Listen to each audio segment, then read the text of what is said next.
How are you guys doing? Today is Friday, April 23rd, 2021, out here in this quarantine. I'm James Sims, and for this episode of The Elite, I'm just going to review the Elite matchups and performances from yesterday, Thursday, April 22nd, and of course, I'm going to preview everything that goes on today as we navigate through the world of sports. Just to get started, looking at the NBA and the last night's primetime matchups, starting in Milwaukee, the Milwaukee Bucks hosted the Philadelphia 76ers on primetime, and Giannis Antetokounmpo would put the Milwaukee Bucks on his back to help the Milwaukee Bucks pick up their 36th win of the season. After they beat the Sixers 124-117, they would outscore the Sixers by 14 in the first quarter and carry that momentum through the end of the game. For the Sixers in this matchup, their leading scorer would be their elite starting center, Joel Embiid, who finished with 24 points, 3 rebounds, and 3 assists in 27 minutes, shooting 9 for 21 from the field and 6 for 7 from the foul line. And then off the bench, their shooting guard, Shake Milton, would finish with 20 points in 26 minutes, shooting 8 for 14 from the field, 3 for 5 from 3, and 1 for 2 from the foul line. For the Milwaukee Bucks, their leading scorer would be their reigning back-to-back NBA MVP power forward, Giannis Antetokounmpo, who finished with 27 points, 16 rebounds, 6 assists, and 2 steals in 35 minutes, as he shot 8 for 15 from the field, 1 for 2 from 3, and 10 for 18 from the foul line. Their starting small forward, Chris Middleton, would finish with 24 points and 5 assists in 34 minutes, shooting 10 for 16 from the field and 4 for 7 from the foul line. And off the bench, their center, Bobby Portis Jr., would finish with 23 points, 5 rebounds, and 3 blocks in 23 minutes, as he shot 9 for 11 from the field and a perfect 5 for 5 from 3. With this win, the Milwaukee Bucks are now 36-22. That is the third best record in the Eastern Conference. With this win, they've now won 5 of their last 10 games. In the Eastern Conference playoff picture, they now sit 2.5 games behind the Philadelphia 76ers and the Brooklyn Nets, who are tied for the best record. And they also sit 4 games ahead of the fourth place New York Knicks, just to show where the Milwaukee Bucks sit in the playoff picture. And with this loss, the Philadelphia 76ers are now 39-20. They are tied with the Brooklyn Nets for the best record in the Eastern Conference, as they have now lost their last 3 games, and they've still won 5 of their last 10. Alongside the Brooklyn Nets, they sit 2.5 games ahead of the third place Milwaukee Bucks. They sit 10.5 games ahead of the Charlotte Hornets in the Eastern Conference playoff picture, and they currently sit 21.5 games ahead of the last place Detroit Pistons in the conference. Looking out to the other primetime game yesterday that was on TNT that took place in Dallas, the Dallas Mavericks hosted the defending champs without their, whereas Anthony Davis returned to the lineup, but still no LeBron. In this matchup, the Mavericks would beat the Lakers 115-110, the difference being the first half where they outscored the Lakers by 11 points. For the Lakers in this matchup, their leading scorer would be their starting shooting guard, Kentavious Caldwell-Pope out of Georgia, who finished with 29 points in 34 minutes, shooting 9 for 17 from the field, 6 for 12 from 3, and a perfect 5 for 5 from the line. And then alongside him in the starting lineup, their starting point guard, Dennis Schroeder, would finish with 25 points and 13 assists in 38 minutes, as he fouled out in those 38 minutes, but he would shoot 9 for 13 from the field, 2 for 3 from 3, and 5 for 6 from the foul line. Also in the starting lineup for the Lakers, their elite starting power forward, Anthony Davis, would finish with 4 points, 4 rebounds in 17 minutes, shooting 2 for 10 from the field on the night. For the Dallas Mavericks, their leading scorer was their elite starting point guard, Luka Doncic, who finished with 30 points, 9 rebounds, 8 assists, and 3 steals, alongside 5 turnovers in 36 minutes, as he shot 9 for 21 from the field, 3 for 9 from 3, and 9 for 11 from the foul line. With this win, the Dallas Mavericks are now 32-26. They are tied with the Portland Trailblazers for the 6th best record in the Western Conference, as they have now won their last 2 games and 5 of their last 10. In the Western Conference playoff picture, alongside the Trailblazers, they now sit 2.5 games behind the 5th place defending champs Los Angeles Lakers, and they currently sit 2.5 games ahead of the 8th place Memphis Grizzlies, as they trailed the Jazz by 11.5 games in the Western Conference. With this loss, the Los Angeles Lakers are now 35-24. That is the 5th best record in the Western Conference, as they have now lost their last 2 games and 6 of their last 10. 10. In the Western Conference playoff picture, they now sit 3.5 games behind the fourth place Denver Nuggets and 2.5 games ahead of the Portland Trailblazers and the Dallas Mavericks at the moment, and they currently trail the Utah Jazz by 9 games in the Western Conference. Looking at the games that weren't on prime time, jump into Boston. The Boston Celtics hosted the Phoenix Suns and were able to pull off a 99-86 win after they went on to outscore Phoenix by by 16 in the first half. For the Phoenix Suns in this matchup, their leading scorer would be their elite starting point guard, Chris Paul, who finished with 22 points, 8 rebounds, 8 assists, and 2 steals in 38 minutes as he shot 8 for 16 from the field, 3 for 7 from 3, and a perfect 3 for 3 from the foul line.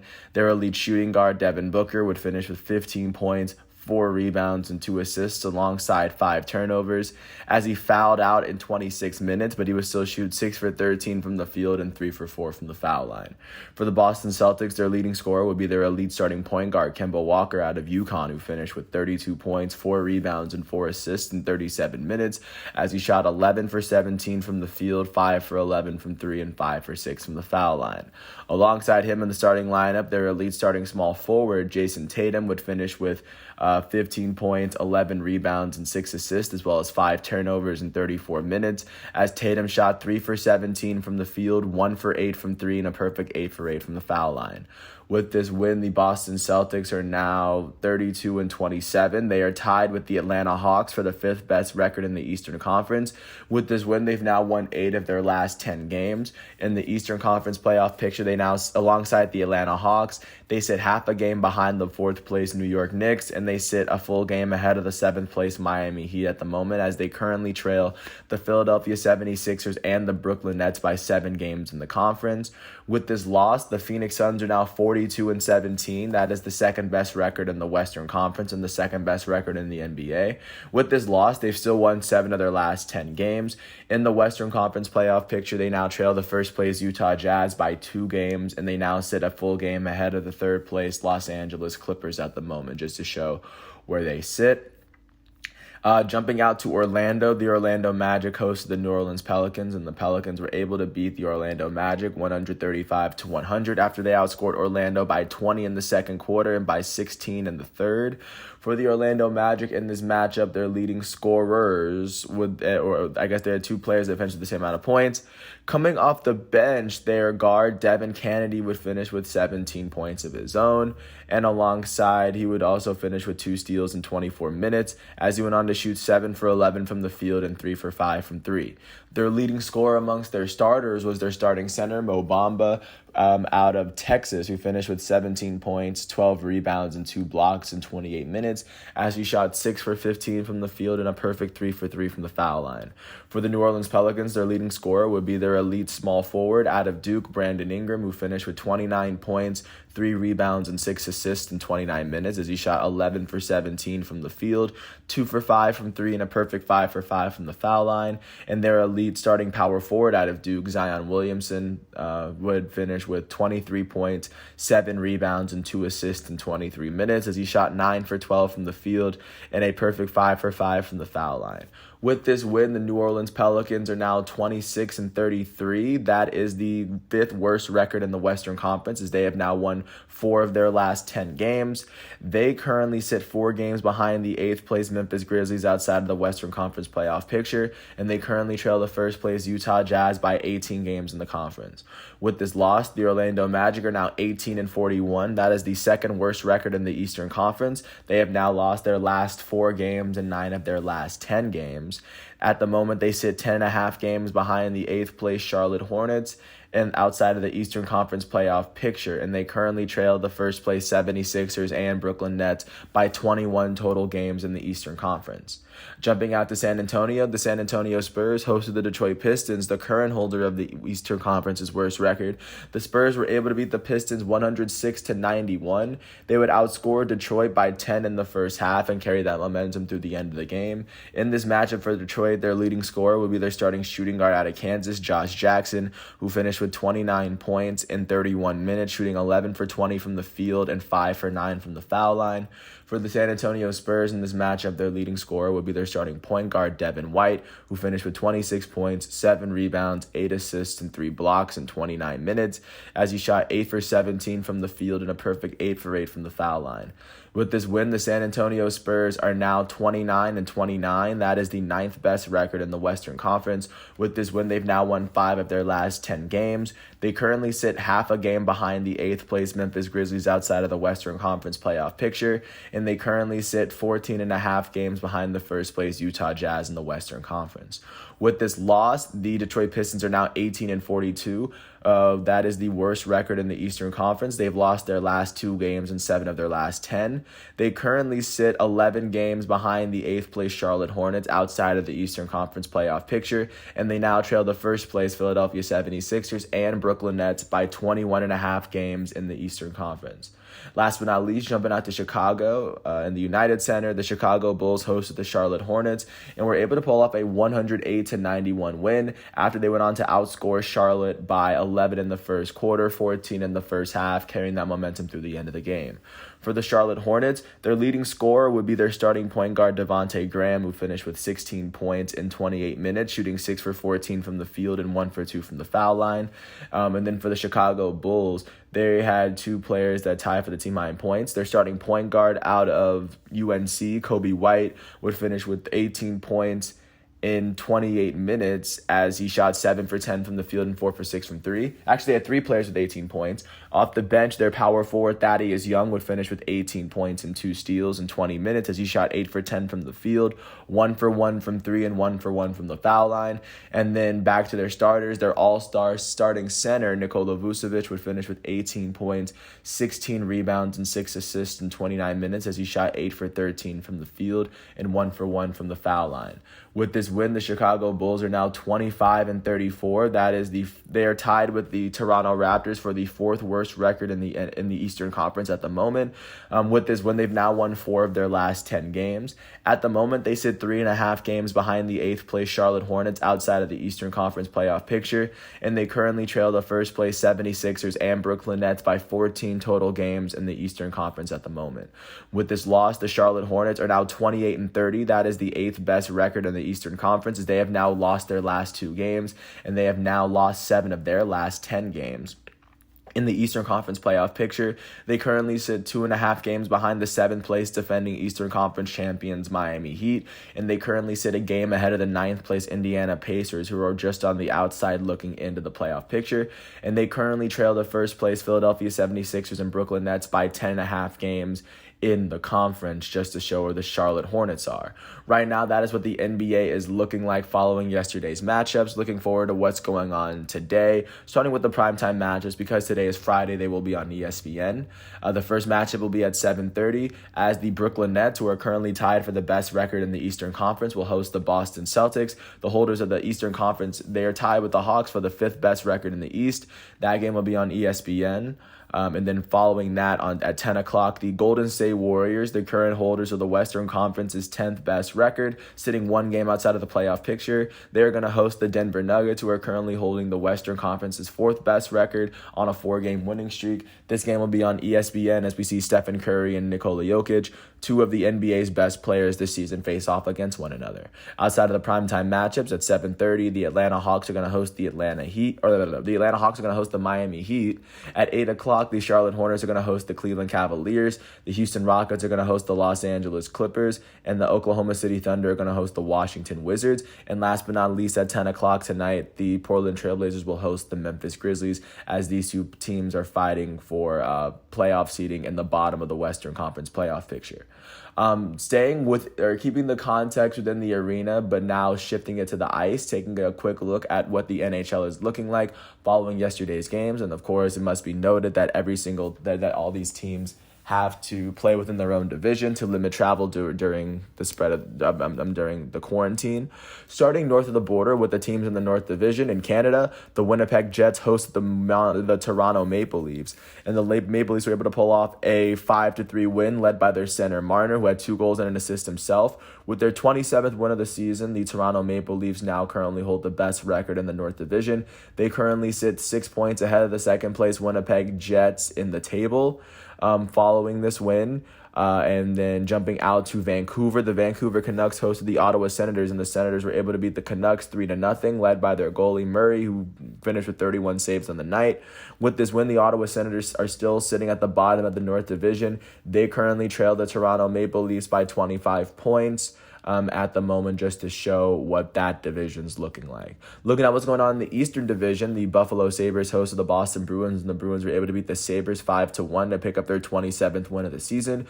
With this win, the Bruins now hold the 6th best record in the East Division, or the 4th best record in the East Division, as they currently sit 4 points behind the first place Washington Capitals with 2 less games played. So mathematically, they very well still could overtake them, but at the moment, they're sitting 4th. Jumping out to New York, the Islanders hosted the Washington Capitals, and the Capitals were able to beat the Islanders 1-0 in a shootout to pick up their 30th win of the season.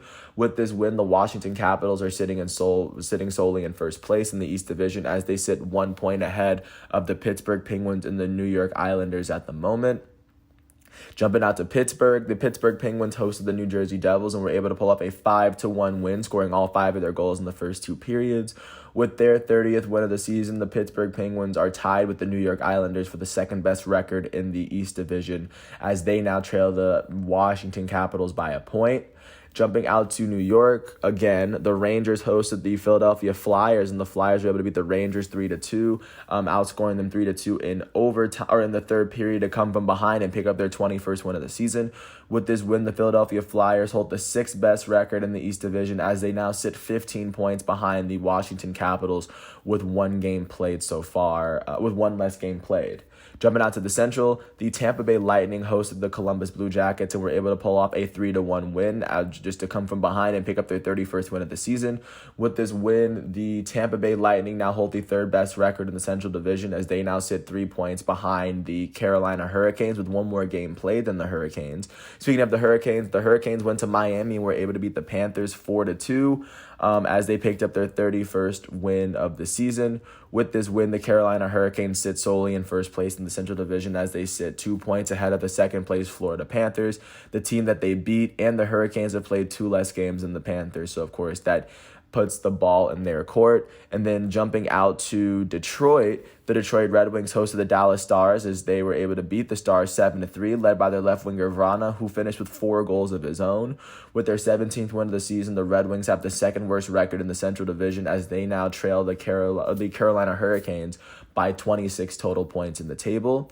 And then really quickly jumping out west to the only game that was happening in the West Division, the St. Louis Blues hosted the Colorado Avalanche, and the Avalanche would beat the Blues 4-2, picking up their 31st win of the season. With this win, the Avalanche are now sitting with the 2nd best record in the West Division, as they are the 2nd team to have clinched the NHL playoffs. With their 5-game winning streak, they now sit 2 points below the first place Golden Knights in the table, just to show where they are. But of course, important win for the Avalanche nonetheless.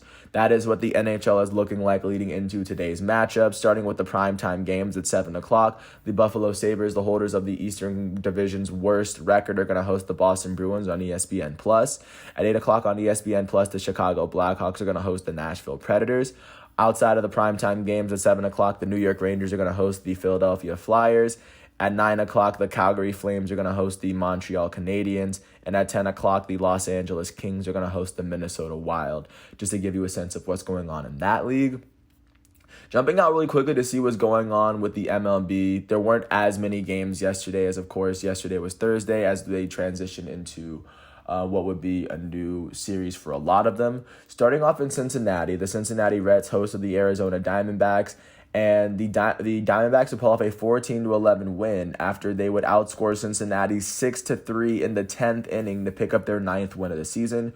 For Cincinnati, the start would end up going to Jeff Hoffman, who would allow 1 earned run and 2 total runs in 5 innings pitched as he struck out 4 batters on the day.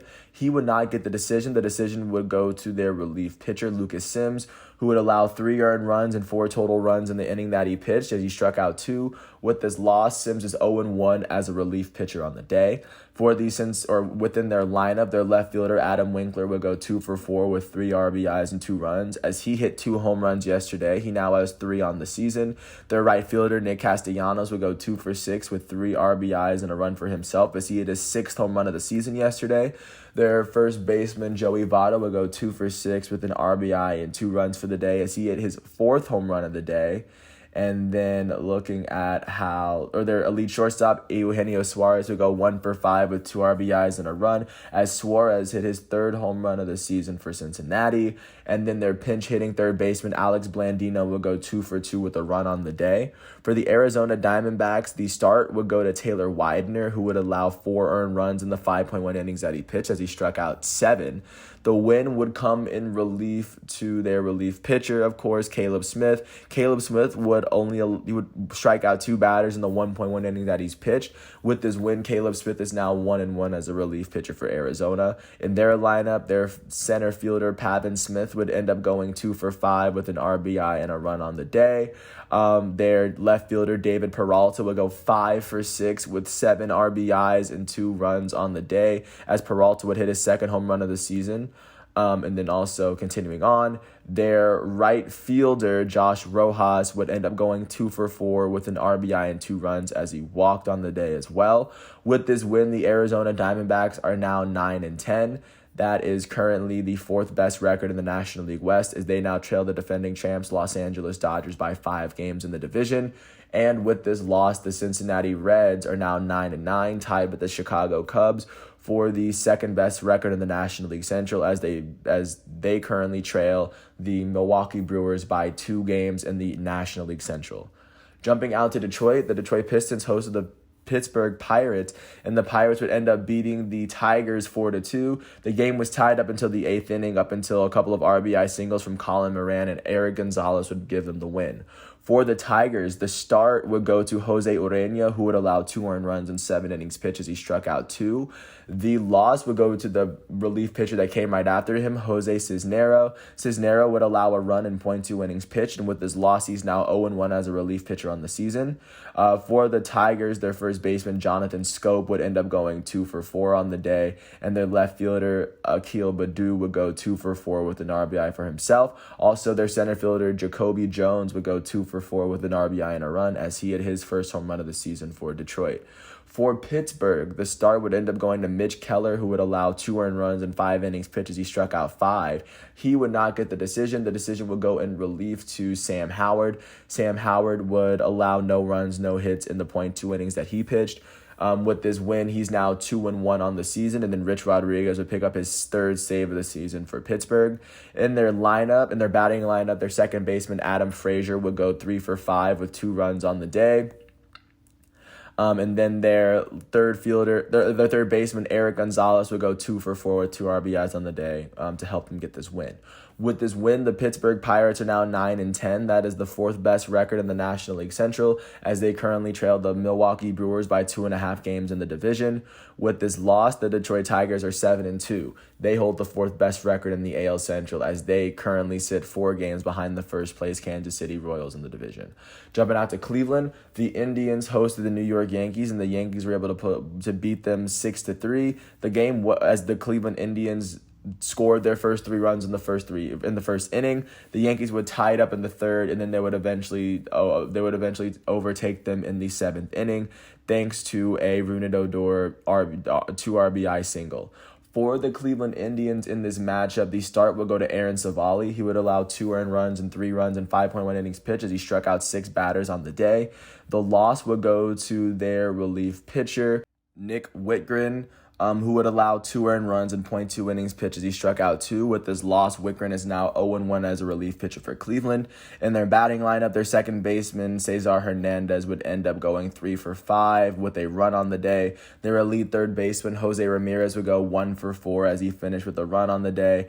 And for the Yankees, the start would end up going to Domingo Germán. Germán would allow 2 earned runs and 6 innings pitched as he struck out 6 batters on the day.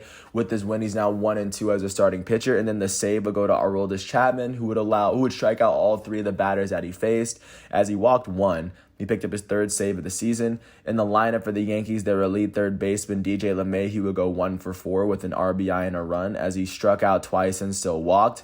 Their elite designated hitter, Aaron Judge, would go 0 for 2 as he walked 3 times and struck out twice. He finished with a run. And then their elite shortstop, Gleyber Torres, would go 3 for 5 with an RBI and a run. Their second baseman, Rougned Odor, would go 2 for 5 with 2 RBIs. And then their catcher, Kyle Higashioka, would go 2 for 4 with an RBI and 2 runs, as Higashioka would hit his 3rd home run of the season for the Yankees. With this win, the New York Yankees are now 7-11. That is the worst record in the American League East, as they currently trail the Boston Red Sox by 4 games in the division. With this loss, the Cleveland Indians are now 8-9. That is the 3rd best record in the American League Central, as they now trail the Kansas City Royals by 2 games in their division. Jumping out to Boston, the Boston Red Sox host the Seattle Mariners, and in this matchup, the Mariners would beat the Red Sox 7-3. The game would be completely tied going into the 10th inning, but a Sam Haggerty double would put Seattle up by 1, and then Mitch Haniger would hit a 3-run home run to put them up by 4 in extra innings to give them the win that they needed. For Boston, the start would go to Nick Pivetta. He allowed 2 earned runs in 6 innings as he struck out 4. The loss would go to their relief pitcher, who in this matchup was Darwinzon Hernandez. He would allow 3 earned runs, 4 runs total in the 1 inning that he pitched as he struck out 1 batter on the day. With this loss, he is now 0-1 as a relief pitcher for Boston. And then in their batting lineup, their center fielder, Alex Verdugo, will go 2 for 5. Their elite designated hitter, JD Martinez, would go 1 for 4 as he walked. Their third baseman, Rafael Devers, would go 2 for 5 with an RBI and 2 runs as Devers hit his 6th home run of the season. For Seattle, the start would go to Justin Dunn, who would allow 2 earned runs and 5 innings pitched as he struck out 5 on the day. The decision would go to their relief pitcher, Rafael Montero. Rafael Montero would end up allowing no runs at all as he struck out a batter in the 1 inning that he pitched. With this win, Montero is now 2-0 as a relief pitcher for Seattle. And in their lineup, their right fielder, Mitch Haniger, would go 1 for 3 with 3 RBIs and 2 runs as he walked twice. He was the only player on the team that, he was the only player that he and Haggerty scored twice for the Mariners, and so did J.P. Crawford. With this win, the Seattle Mariners are now 12-7. They are tied with the Oakland Athletics for the best record in the American League West, as they sit 2 games ahead of the 3rd place Los Angeles Angels. With this loss, the Boston Red Sox are 12-8. They still hold the best record in the American League East, as they sit 1.5 games ahead of the 2nd place Tampa Bay Rays, just to show where they sit. Looking out to Chicago, the Chicago Cubs hosted the New York Mets and were able to pull off a 4-3 win in the 10th inning thanks to a Jason Hayward RBI, or a walk-off single from Jason Hayward. For the New York Mets in this matchup, the start would end up going to Joey Lucchesi. Lucchesi would allow 3 earned runs and 3 innings pitched as he struck out 5 on the day. The loss would go to their closer, Edwin Diaz, who would end up allowing 1 run not earned in the 1.1 inning that he pitched as he struck out 2 batters on the day. With this loss, Edwin Diaz is now 1-1 as a relief pitcher for the Mets. In their batting lineup, their elite shortstop, Francisco Lindor, would go 0 for 4 as he walked and struck out. Their left fielder, Dominic Smith, would go 2 for 5 as he finished with a run. Their elite first baseman, Pete Alonso, would go 1 for 4 with 2 RBIs and a run for himself. And then for Chicago, the start would end up going to Trevor Williams. He allowed 2 earned runs in 5 innings pitched as he struck out 6. The win would end up going to Dan Winkler, who would strike out 1 batter, allow no hits, no runs in the 1 inning that he pitched. With this win, Adam Winkler is now 1-0 as a relief pitcher, and he came after their elite closer, Craig Kimbrell, who didn't allow a run in the 9th inning. And in their batting lineup, their elite right fielder, Chris Bryant, would go 2 for 4 with 2 RBIs on the day. And then their elite shortstop, Javier Baez, would go 1 for 4 as he struck out 3 times and still finished with a run. With this win, the Chicago Cubs are now 9-9. They are now tied with the Cincinnati Reds for the second best record in the National League Central, as they both trail the Milwaukee Brewers by 2 games in the division. With this loss, the New York Mets are now 7-7. They are one of 2 teams at the top of the National League East, sitting at 500 alongside the Philadelphia Phillies. So they're sitting at they currently still hold the best record, and they currently sit 1 game ahead of the second and third place Braves, or the third place Atlanta Braves, the 4th place Miami Marlins, and they also sit 1 game ahead of the 5th place Washington Nationals at the moment. Just to show what that division is looking like, jumping out to Houston, the Houston Astros hosted the LA Angels and were able to pull off an 8-2 win at home, giving Javier his second win of the season. For the Angels, the start and the loss would go to their starting pitcher, who in this matchup was Alex Cobb. Cobb would allow 4 earned runs and 5 total runs in 2.2 innings pitched as he struck out 4 batters on the day. With this loss, Alex Cobb is now 1-1 as a starting pitcher this season. In their batting lineup, their second baseman, David Fletcher, would go 2 for 5 as he struck out twice. Their goated center fielder, Mike Trout, the only at bat he'd finish up with, he walked, so he went 0 for 0. Their future Hall of Fame first baseman Albert Pujols will go 1 for 4 with 2 RBIs and a run as he hit his 3rd home run of the season. And then their third baseman Jose Rojas would end up going 2 for 4 as he struck out twice.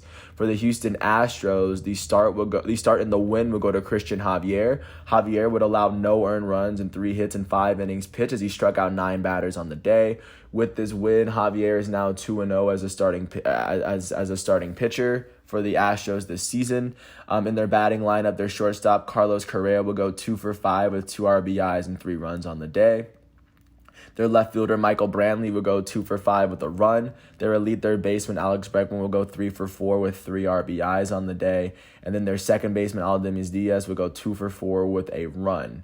With this win, the Houston Astros are now 8-10. That is the worst record in the American League West. They currently trail the Seattle Mariners and the Oakland Athletics by 3.5 games in the division. With this loss, the Los Angeles Angels are now 9-8. That is the 3rd best record in the American League West, as they now trail the Mariners and Athletics by 2 games in the division. Jumping out to San Francisco, the San Francisco Giants hosted the Miami Marlins and were able to pull off a 3-1 win, scoring all 3 of their runs in the first inning off of an RBI double from Darren Ruff to go up 1-0, and then Kirk Casale's RBI single would put them up 3-0 and that would be the score for the rest of the game. For the Miami Marlins, the start and the loss would go to Daniel Castano, who would allow 3 earned runs in the 5 innings that he pitched as he struck out 2 on the day. With this loss, Castano is now 0-1 as a starting pitcher. And in their lineup, they were only held to 2 hits on the day as Jazz Chisholm and John Birdie would get the only hits of the day for Miami. Of course, you can tie a lot of that to their starting pitcher, Aaron Sanchez, for San Francisco. He would get the start and the win. He would allow no earned runs and only allow 2 hits in 5 innings pitched as he struck out 2 batters on the day. With this win, Aaron Sanchez is now 1-1 as a starting pitcher. And then the save would end up going to Jake McGee. This would be his 7th of the season, as Jake McGee struck out all 3 of the batters that he faced. Looking at their batting lineup, their center fielder, Austin Slater, would go 2 for 4 on the day, as he was the only player that had more than 1 hit for the Giants. And then their catcher, Kirk Casale, would end up going 1 for 3 as his 2 RBIs would lead the game. With this win, the San Francisco Giants are now 12-7. That is the 2nd best record in the National League West, as they trail the defending champs Los Angeles Dodgers by 2 games in the division. And with this loss, the Miami Marlins are now 8-10. They are tied with the Atlanta Braves for the 3rd best record in the National League East, as they currently trail the New York Mets and the Philadelphia Phillies by 1 game in the division. And last but not least, jumping out to Dodger Stadium, the defending champs hosted the San Diego Padres. The score was tied going into the 8th inning until it looked like until a challenge play, which ended up seeing we just saw Jurickson Profar scoring, and it was kind of it went up to the studio, but they would end up giving San Diego the run For the Los Angeles Dodgers in this matchup, the start would go to Walker Buehler, who would allow 2 earned runs in 7 innings pitched as he struck out 9 on the day. He would not get the decision, but the decision would go to Blake Treinen, their newest relief pitcher out of Oakland. Blake Treinen would go on to allow 1 earned run in the 1 inning that he pitched, as he allowed 3 hits as well. With his loss, Blake Treinen is now 1-1 as a relief pitcher for the Dodgers this year. And the Dodgers batting lineup, their elite center fielder Mookie Betts would go 0 for 4 with a walk and 2 strikeouts. Their elite shortstop Corey Seager would go 0 for 4 as he struck out once. No one on the Dodgers would finish with more than 1 hit on the day. Even Walker Buehler would go 1 for 2 as he got a hit. For San Diego, the start would end up going to Ryan Weathers. Weathers would allow no earned runs and only 1 hit in 5.2 innings as he struck out 6 batters on the day. The win would end up going to Nabil Crismatt. Crismatt would allow only 2 hits and no earned runs in 0.2 innings pitched. And with this win, he's now 1-1 as a relief pitcher. And Mark Melancon would pick up his 7th save for the Padres as he struck out all 3 of the batters that he faced. Looking at how their lineup fared, their elite shortstop Fernando Tatis Jr. would go 1 for 4 with a run. Their center fielder Trent Grisham will go 2 for 4 with an RBI and a run himself as he hit his 4th home run of the season. And then their elite third baseman Manny Machado will go 1 for 4 with an RBI for himself. With this win, the San Diego Padres are now 11-10. That is the 3rd best record in the National League West, as they now trail the defending champs Los Angeles Dodgers by 4 games in the division. And speaking of the defending champs, the Dodgers sit on top of the National League West. They currently have the best record in the MLB, still at 14-5, and they sit 2 games ahead of the 2nd place San Francisco Giants within their own division. Right now, that is what the MLB is looking like following yesterday's games. Not that many, actually, but looking forward to what's going on today, because today is Friday, starting at 7:10 on ESPN+. Logan Allen and the Cleveland Indians are going to host Jordan Montgomery and the New York Yankees. And that seems as though that... And then following that, the other game is going to be on MLB Network, as the Los Angeles Dodgers, the defending champs, led by their goated starting pitcher Clayton Kershaw, will start against the San Diego Padres, led by their elite starting pitcher Yu Darvish. This game will be on MLB Network at 10:10. Looking at the other matchups that won't be on prime time at 2:20, Kyle Hendricks and the Chicago Cubs will host Brett Anderson and the Milwaukee Brewers. Brett Anderson off to a great start this season. At 7:05, Jorge Lopez and the Baltimore Orioles are going to host Cole Irvin and the Oakland A's. At 7:10, Casey Mize and the Detroit Tigers are going to host Mike Minor and the Kansas City Royals. At the same time, Martin Perez and the Boston Red Sox are going to host Yusei Kikuchi and the Seattle Mariners. 2-0 Tyler Glasnow and the Tampa Bay Rays are going to host 3-0 Steven Matz and the Toronto Blue Jays at 7:10 at the same time. And also, the New York Mets, led by their elite starting pitcher Jacob deGrom, are going to host the Washington Nationals, led by their 1-1 starting pitcher Eric Fedde. Following that, that's where I guess the game that starts after that at 7:20. The Atlanta Braves are going to host the Arizona Diamondbacks as Huascar Ynoa takes the mound for Atlanta and Luke Weaver takes it for Arizona. Following that matchup at 8:10, Zach Greinke and the Houston Astros are going to host Andrew Heaney and the Los Angeles Angels. At the same time, J.A. Happ and the Minnesota Twins are going to host J.T. Brubaker and the Pittsburgh Pirates. Dylan Cease and the Chicago White Sox are also going to host Dane Dunning and the Texas Rangers at 8:10 as well. At 8:15, Kwang Hyun Kim and the St. Louis Cardinals are going to host Sonny Gray and the Cincinnati Reds. At 8:40, German Marquez is going to host, or the Rockies are going to host Vince Velasquez and the Philadelphia Phillies. And then last but not least, Alex Wood and the San Francisco Giants are going to host Sandy Alcantara and the Miami Marlins tonight. But that right now is what the MLB is looking like at the moment. Last but not least, taking you to the world of soccer just to show what's been going on. Looking at the midweek matchups as we kind of as we're transitioning into the weekend. Starting at the big matchups in La Liga, Atletico Madrid hosted Huesca and was able to pull off a 2-0 win. With this win, they still remain on top of La Liga as they sit 3 points ahead of second place Real Madrid at the moment. And now Barcelona was able to beat Getafe 5-2 yesterday. Their first goal would, of course, come from their goated Argentinian forward Lionel Messi at the first goal of the game. Then he would also pick up their third goal in the 33rd minute, and then their last goal would end up being a penalty kick from their elite French forward Antoine Griezmann. With their 15th win of the season, with their 21st win of the season, Barcelona now sits third in La Liga table as they've played one less game than Atletico and Real Madrid. They sit 2 points below Real Madrid, so a win in their next game can put them above Real. But the pressure is, of course, on Barcelona to win their next game.